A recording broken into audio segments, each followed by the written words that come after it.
Hello, this is Tamara Caulder Richardson, and welcome to Seeking Heaven, the Near-Death Experience, and Other Phenomena. If you haven't seen this channel, watch my episodes, subscribe, like, make comments, and share, and consider being a member. Any donation or anything you do for the channel is greatly appreciated.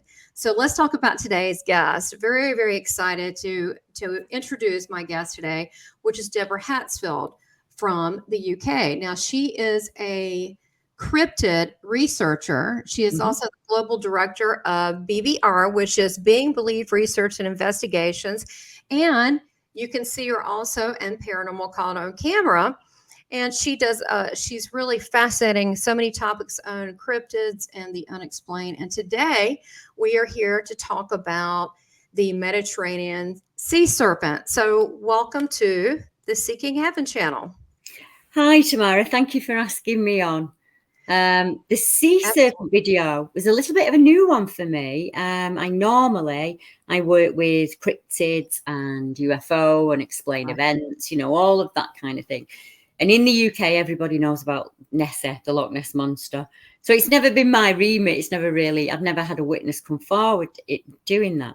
But what I tend to find is we have lots of British people across the world doing jobs, and they'll tune in to my channel just to hear a voice from home sometimes. And that's how I came across the video. It was a chap that listened to me. He was a listener. And it was 2017, so it was pre the pandemic and everything. And he was abroad. And what he does is, it's the oil and gas industry. So they will do a sweep of the floor just before they lay the pipelines down. And that's what he was doing. It was 138 meters down. So they had to do it in an ROV, a remote operated vehicle. And he said that most of the time they do see things down there, very strange things. And they will either investigate it or just poo-poo it. And when he came across his skeleton, the one that's on the floor, he didn't know what it was. So I instantly said to him, would it not be a whale? And he said, Deborah, I've done this job for so long. I've seen so many bones down there. It is not something I've seen before. So this creature is about 30 meters long. And what we can see on it is a very long, what I presume to be either a body or a spinal column of some such. And you see the ROV operator go to pick up one of the discs and look at it, and it just crumbles to dust. So it must have been down there a very, very long time. And he explained to me that whale skeletons tend to have scapulars, 3 of them along the spine, and this has none. So I thought I'll branch out and I'll see if I can find what it is myself. So I looked at oarfish; they weren't big enough.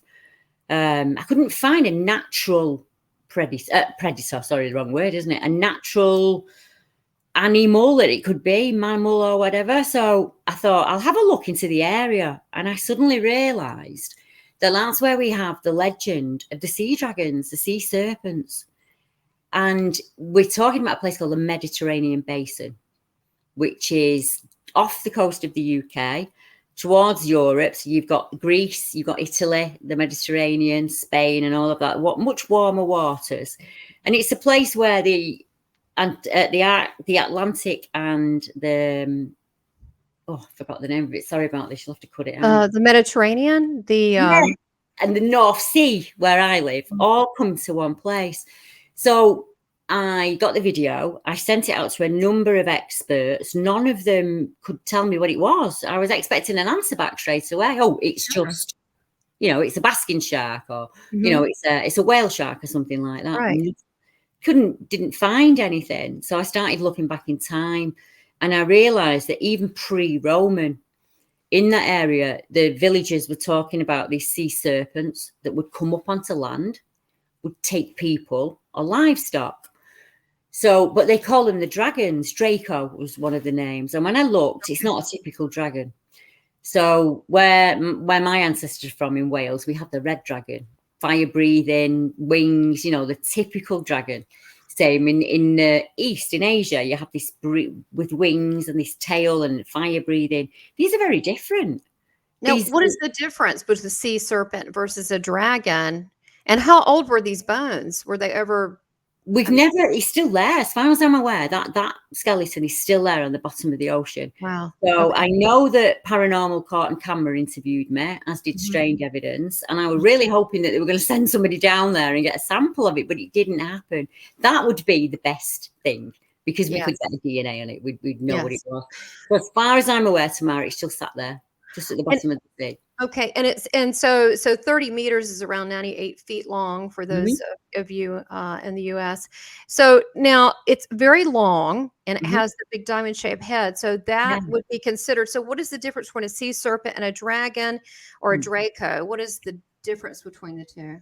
Your typical dragon tends to have legs. So it's up on 4 legs. It has wings. It has the scales. What you would imagine a dragon to be, this breathing fire.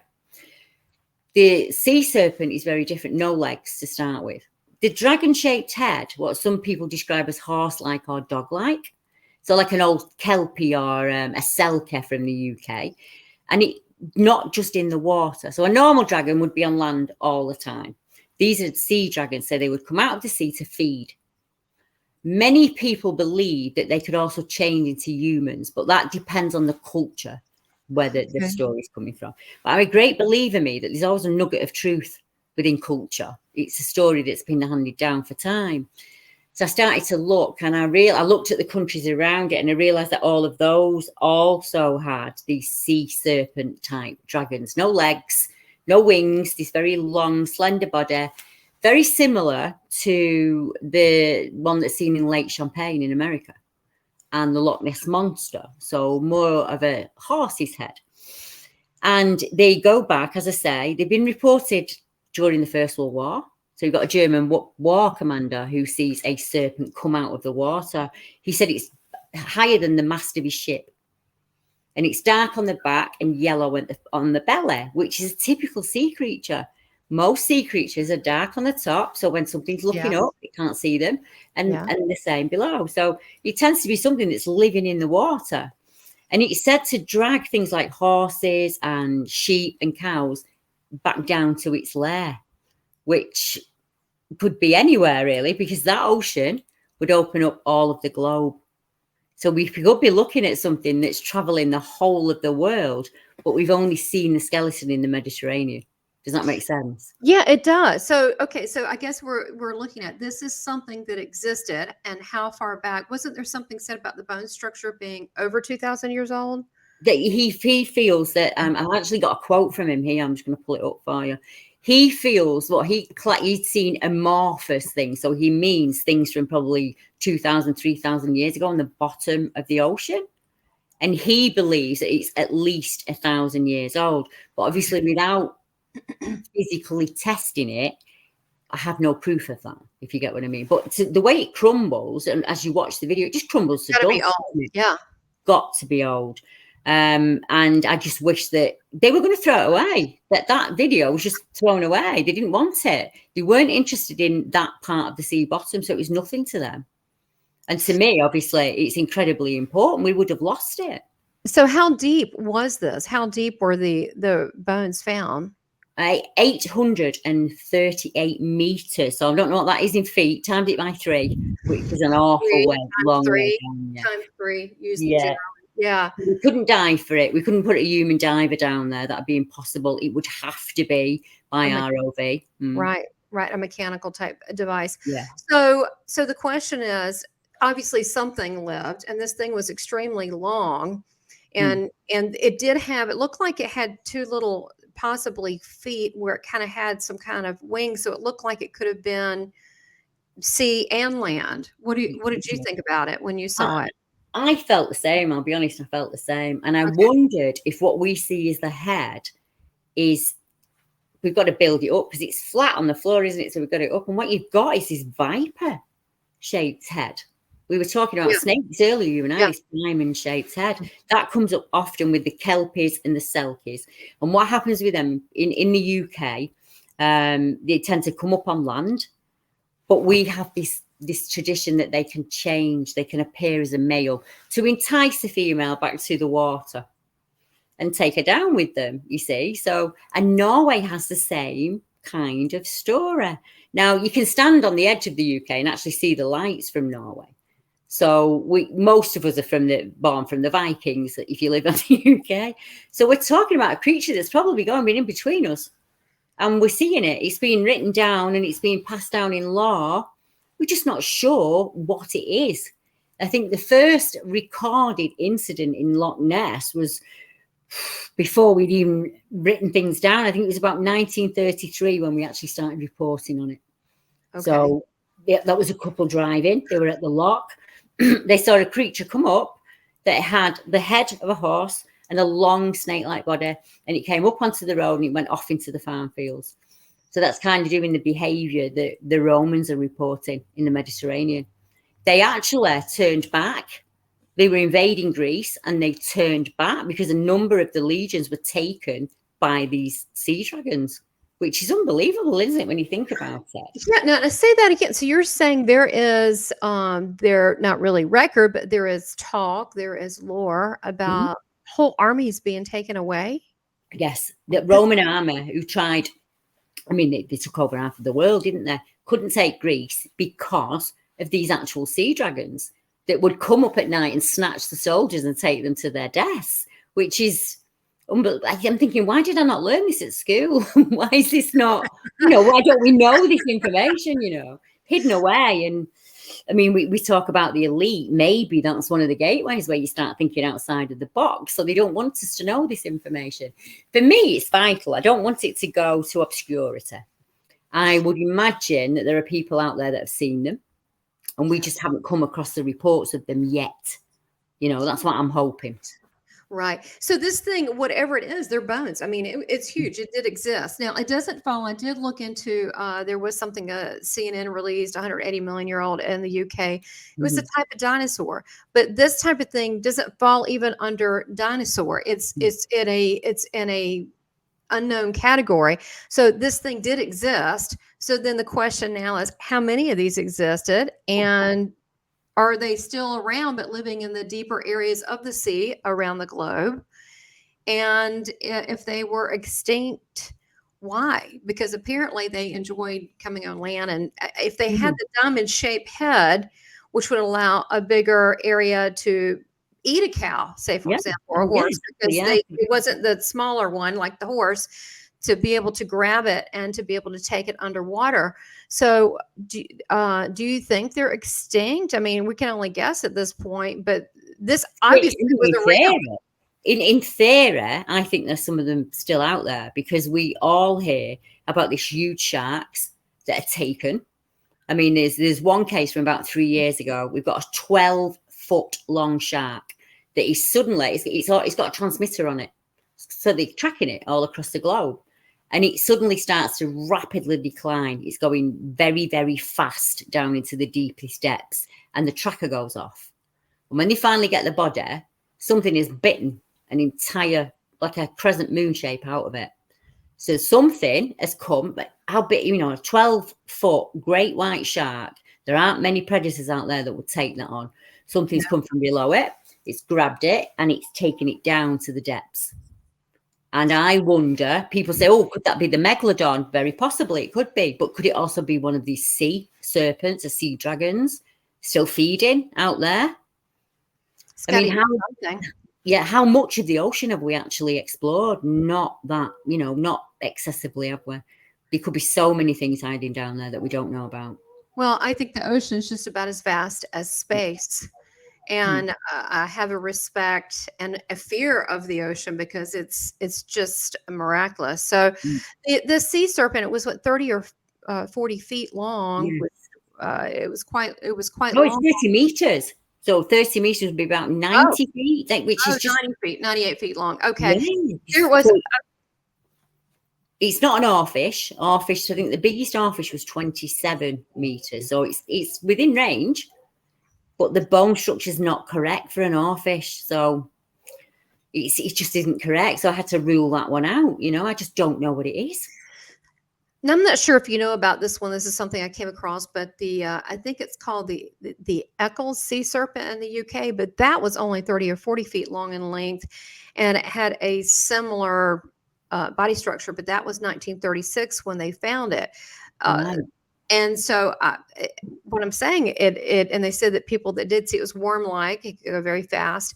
So there have been reports, but these were actual bones of a huge structure. So there's many areas, I'm sure, depths within the ocean that they have not, it's just too deep for them to explore and to find out. So I guess then the next question would be, are people missing their cows and horses? Of course, that would mean you'd have to be in a rural area. And, we have become so metropolitan. I think so. I'm a great believer, though, Tamara, that there are witnesses out there and they just haven't come forward. A, because they might feel ridiculed. B, because they don't know where to report it to, for starters. And I tend to find in my job, if I explain to people what I do, they'll say, my grandfather saw it, or my great uncle saw it. So it might be a story within a family that's been passed down the generations and just not been reported ever officially. When you report a Loch Ness monster report in the UK, you are ridiculed.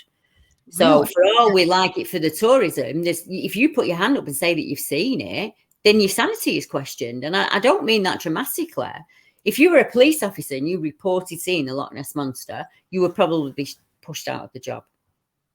Because, well, absolutely, because people that doesn't fit into their normal day framework. So would you, if they're not extinct, let's just say, then they're hidden underneath? Could it just be like I was saying earlier, could their resources just not be there?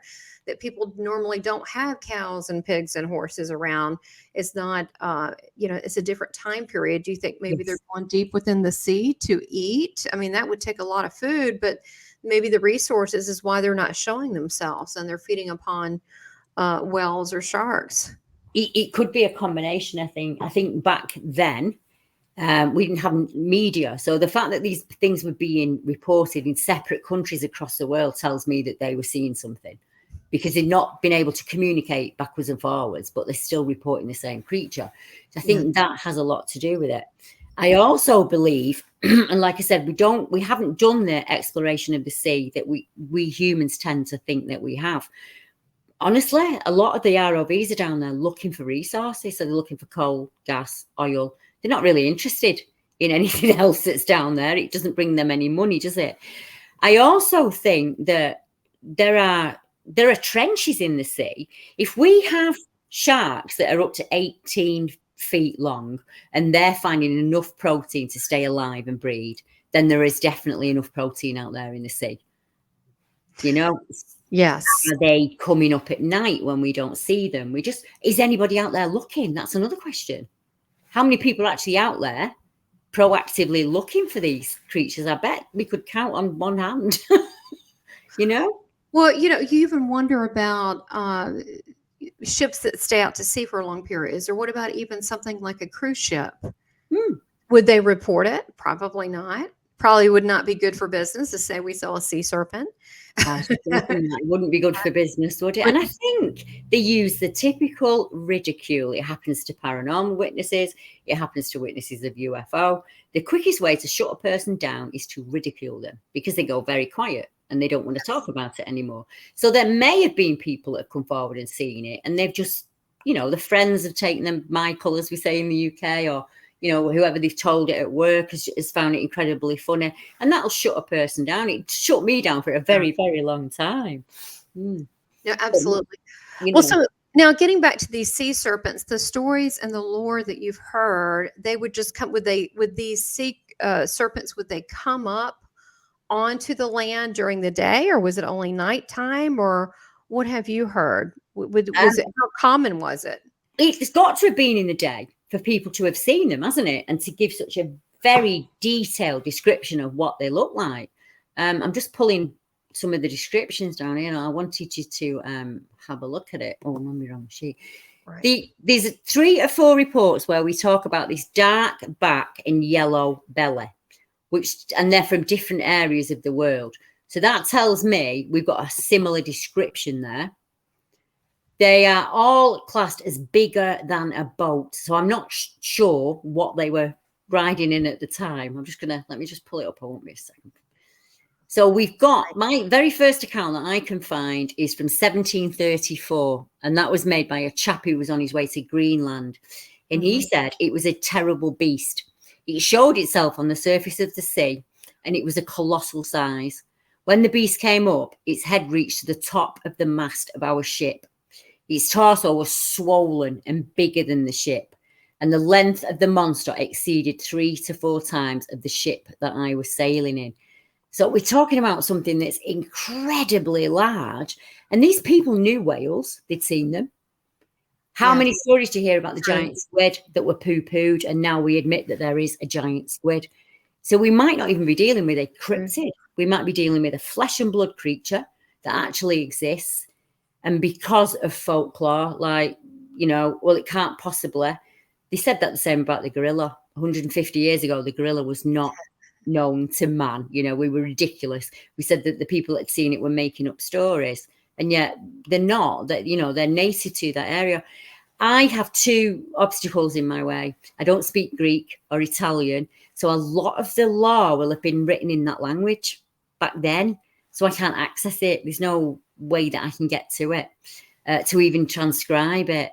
But I'm hoping that somebody's watching the show that says, you know, that gives me an idea. I think I know where I could go and find out some information on that. And that would be fantastic. And if you could comment below and let us know, that would be absolutely brilliant. Because as I say, it's not really my remit. I took the case on because it was so dear to his heart. And you'd be amazed how many people didn't want to know about it. I had it from 2017. Really? Yeah, it was 2021 before people took notice of it. It was so unimportant. And I just couldn't understand that. Because to me, I'm thinking, what if it's the Leviathan? We all hear about the Leviathan. What if I was going to ask you, explain what is the difference between a Leviathan. And by the way, I have a very good friend, and she is Italian, but she speaks English. Oh, that would be amazing if we could get her to just have a look back in time and things like that. She would love it. I don't know what the difference is, because you're talking centuries. So you've got different witnesses making reports at different times. So say if it was made, say, in 16 or something, it might have been a lot more whimsical. So we might say that the creature had a mane, or, you know, it was half mermaid-like. That's what they understood back then. And we're looking at it from 2021. And in 2021, we're saying that it could be a sea animal. I sent it to paleontologists, never really got much back from it. I don't know whether they recognized it instantly and didn't let me know. You know, it was just, oh, that's nothing. But I thought that maybe they would have said to me, oh, Deborah, this is just, you know. I didn't get that. I didn't get that back. And I didn't get that back from the TV companies. So hopefully, you know, one day Josh Gates will go and dive for me. Oh, that would be so awesome. Don't you just be the pinnacle, wouldn't it? He's pretty fearless. And go dive for this sea creature. That would be fabulous. Unfortunately, I'm not at his level yet. So I have tried to get teams out. I really have tried to get people out there. And there's no way. I mean, it would take an awful lot of money to arrange an exhibition like that. It really would. It's a big project. So we can say sea creature, and the Leviathan is a sea creature. So is the Kraken, as well as the Hydra, which the Hydra isn't that more like an octopus, multiple tentacles? The Hydra has several heads, and the Kraken is very octagon, like an octopus. But each one of them has something that doesn't fit with the actual flesh and blood creature. So we might talk about a Leviathan having red eyes, where there would be no need for that, we would think. But if they're swimming at low level, way down there on the bottom of the sea, that IR might be how they see. So they discovered a shark called the jigsaw shark, which some people call it the puzzle shark. And when you see it in a tank, it's just completely grey. It's the most boring shark you've ever seen in your life. But when you put it at low light at the bottom of the ocean, it looks like every colour in the universe. It looks like a fish made up of rainbow colours. And it's because we're looking at it in different light. So I'm wondering if a sailor and a diver would give me the same description. I don't think they would, because they're seeing it from two different perspectives, in 2 different kinds of light. So we've got all those variables in play. So for someone like me and you who's trying to pin it down, it's impossible. But we can go with theory. We can state as a fact that people have seen it and they've reported it. and they have done for hundreds of years. And we can state as a fact that they are still being seen to this day, because we're still getting reports from Loch Ness. 21 was a bumper year, same as in Canada. And I had a little look, Tamara, how many actual countries report things like this, and you're going to be shocked. So from the 13th century, we have reports from Ireland, Denmark, Turkey, Italy, Norway, Wales, the Andes, British Columbia, Quebec, North and South America, Australia, Africa, China, Japan, Congo, and the Korea. And there are 250 inland lakes in the world that are also said to have a lake or sea monster. That is astounding. I didn't know that. It is. And also the lakes, they're very deep too. So if anything, I tell you what, I'm going to look in the distance and look around me a lot closer, more than just a dolphin or a shark.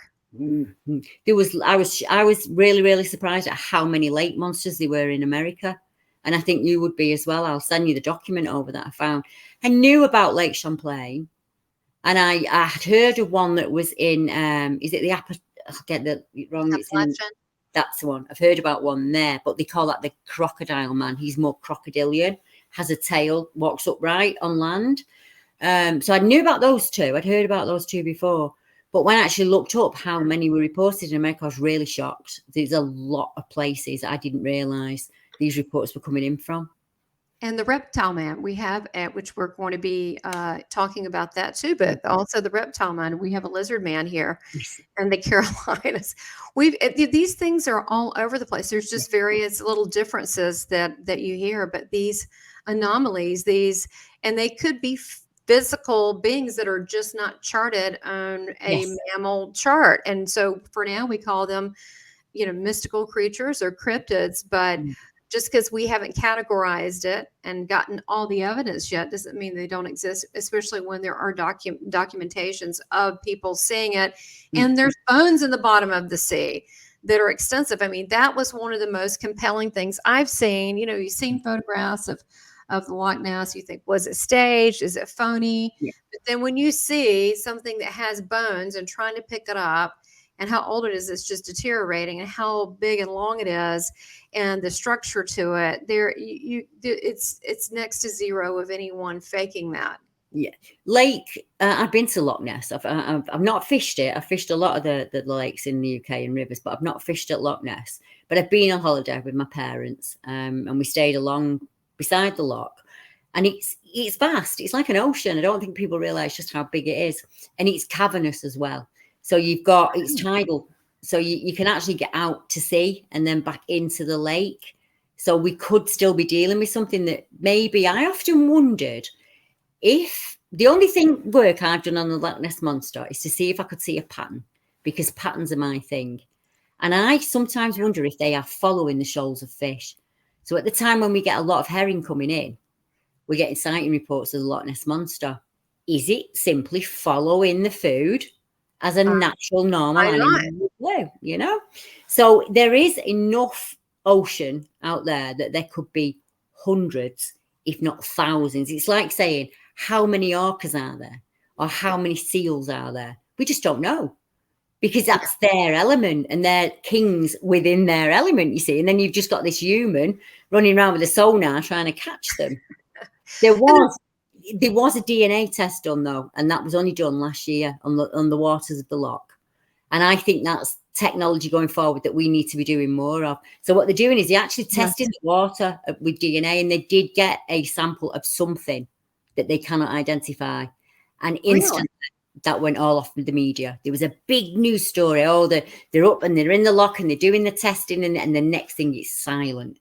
And you can find it out there. Yeah, you've really got to dig out there. But what they were saying basically was there was a DNA signal that they could not account for. So if we could do that testing in other areas, other lakes, other oceans, we might find, maybe not in my and your lifetime, but we might actually get an answer to this. What is this actual creature that people are seeing?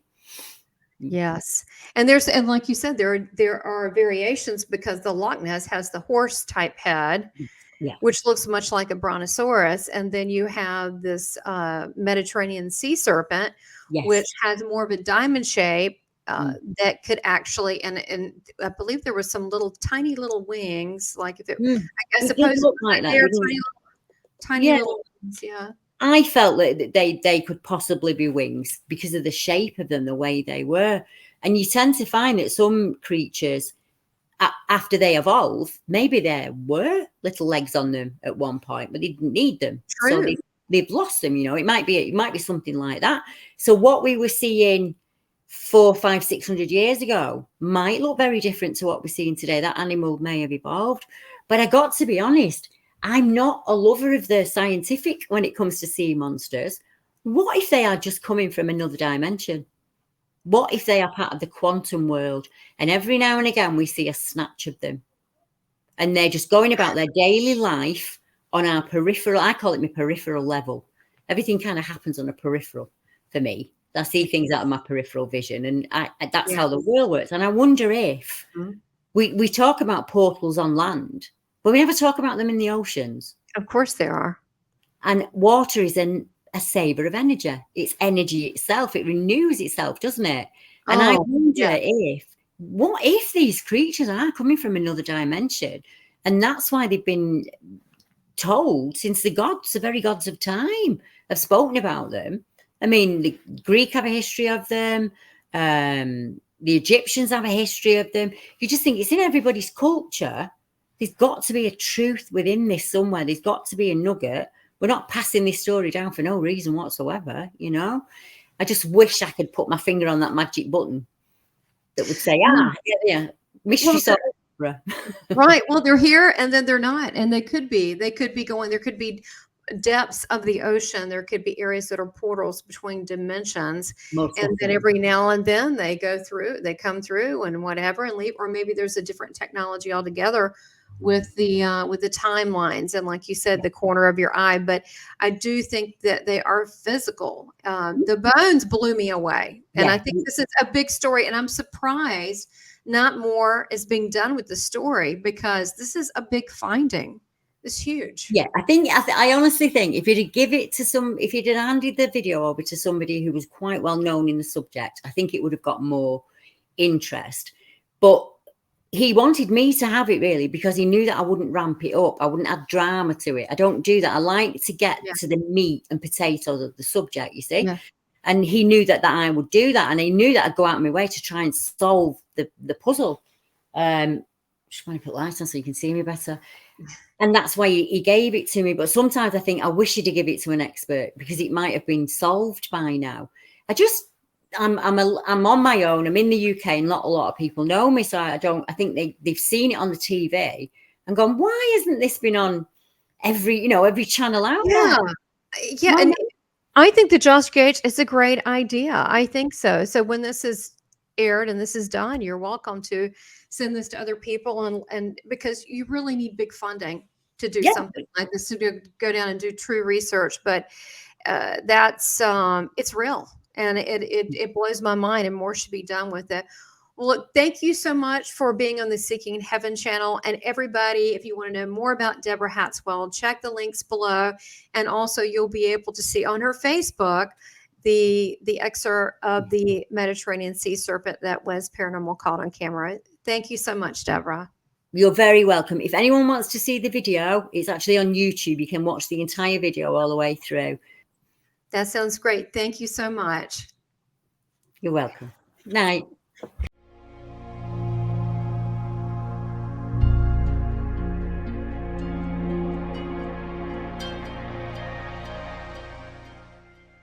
Please subscribe, like, and make comments, and support this channel by becoming a member. Thank you for your continued support.